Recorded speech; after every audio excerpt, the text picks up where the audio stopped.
Alright you guys, so I think I know what the problem with my BRZ is, and I'm not too sure if it exactly is the problem. We could either be in a huge load of trouble, or we could have just gotten really lucky and been able to get by with what happened.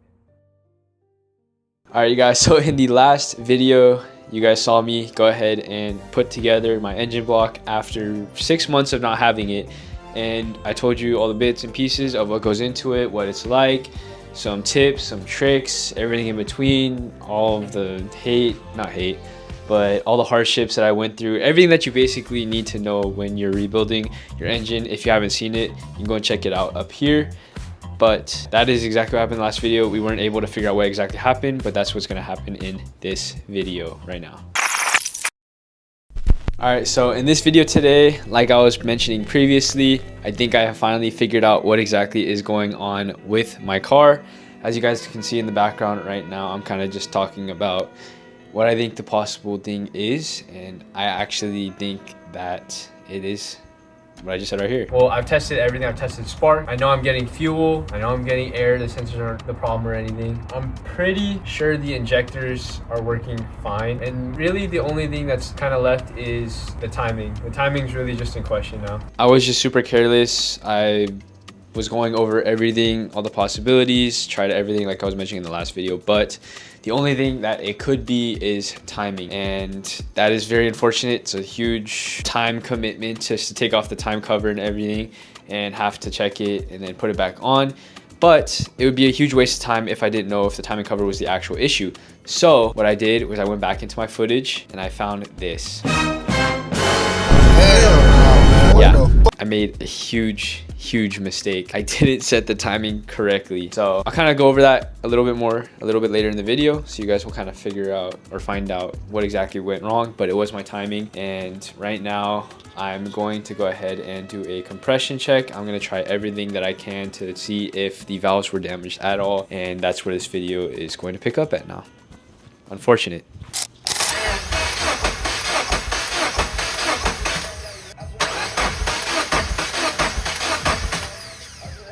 Okay, so I did a compression test and the numbers are pretty low, but put in the ChatGPT and it seems like it doesn't think that there's very much of a problem or issue. I do want to try my leak down again. I couldn't get to top dead center with the compression stroke, and it's honestly just frustrating the heck out of me because it's so hard to figure out, especially because it's hard to stick something into the spark plug hole that's solid enough where I can see it coming out without, it's just hard because, you know, there's like no space to put anything solid in there.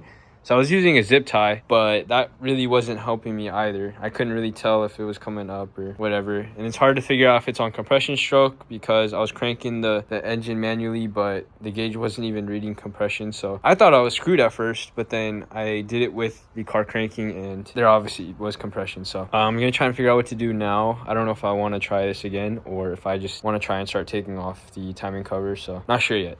Not sure. All right, so at this point I just said screw the leak down test because I tried it again and it just wasn't working out. It's too hard. Let me know in the comments down below if you have a better method or way to check the compression stroke or do a leak down test and get the piston to top dead center on the compression stroke. I kept trying, but I couldn't figure it out with the methods I saw online, so I gave up. Moved on to working on the timing cover, taking it off. I did take off the timing cover while the engine was still in the car. To be honest, it wasn't that hard. You do have to take off the radiator support. I did that so I can get access to the crank bolt, and I used a impact to get that thing off, which was a major help. So you do have to take that off in order to get to that, but it is pretty easy to work on the engine in the car. I ended up cleaning everything without taking off anything other than the chains and the tensioner and stuff. But to make it a lot easier next time, I would take off the cam sprockets. It would help me get to harder to reach areas a lot easier. Just a little tip if you guys are thinking about doing that. Well, as you guys will see in 1 second, I'm going to show you that the timing is off on the car. The arrows are indeed not pointing at each other after I took off the timing cover.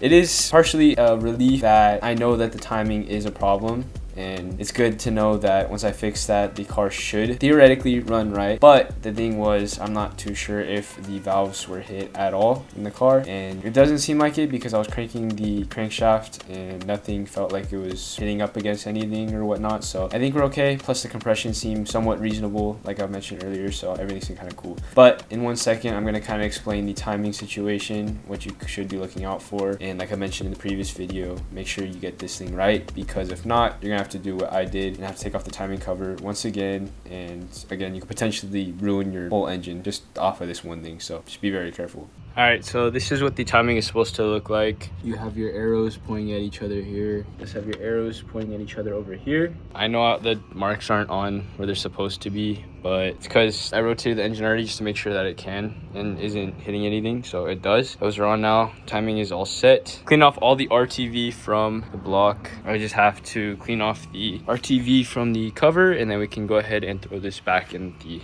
car. Everything is now cleaned off of the timing cover. All the RTV is off. It is now time to go ahead and finish up the build. All right, so at this point the timing cover is now back in the car. I do have to put a lot of stuff back on that I took off in order to get the timing cover off, so I have to go ahead and do that. Another thing that you'll see in 1 second is I do have taken my turbo to get redone and rebuilt. There's a little bit of play in the shaft, so I do have to get that fixed before I feel comfortable running it back in the car. So I might have to wait a little bit longer until that gets done, but everything is gonna go back in. We're gonna finish it up. Hope that everything is good and we'll start up, run healthy. We're kind of just praying here at this point that the car is going to be good. I also do want to add that I did wait a day for the RTV to cure and dry. I'm not sure if you're supposed to wait that long, but I did. I just wanted to make sure that the RTV wasn't getting wet or had any oil on it or anything. I wanted to make sure that it was sealing properly, so I did leave it for a day. Yeah, make sure you get your RTV all sealed up properly, or else you're gonna have some oil leaks and you're gonna have to redo all this stuff all over again. So just be patient. All right, you guys, we are back.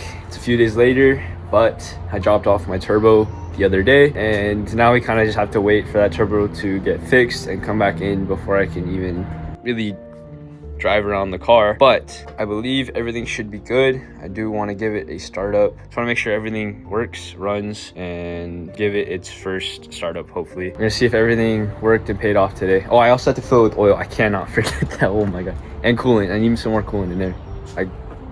Oh, that would have been bad. All right, let's go ahead and give it its startup. Okay, I don't hear my fuel pump going. What did I say? Why is my fuel pump going? Left the fuse out.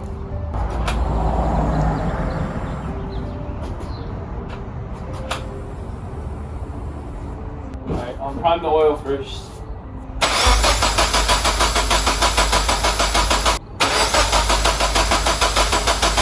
All right, you guys, start it up.